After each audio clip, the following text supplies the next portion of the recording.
Hey everyone. Ever thought about learning a new language but didn't know where to start? Well, I've got a life hack for you. Let's talk about using AI to supercharge your language learning in your free time. First off, download an AI language app like Duolingo or Babbel.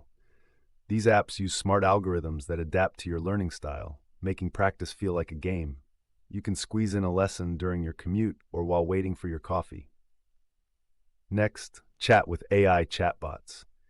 Use platforms like ChatGPT to have conversations in your target language.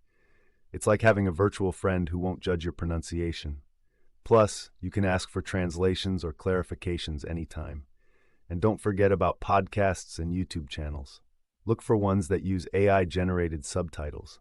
This way, you can listen and read along in your target language, making it way easier to pick up new phrases. So, whether you have 10 minutes or an hour, use these AI tools to make language learning fun and flexible. Let's get fluent together.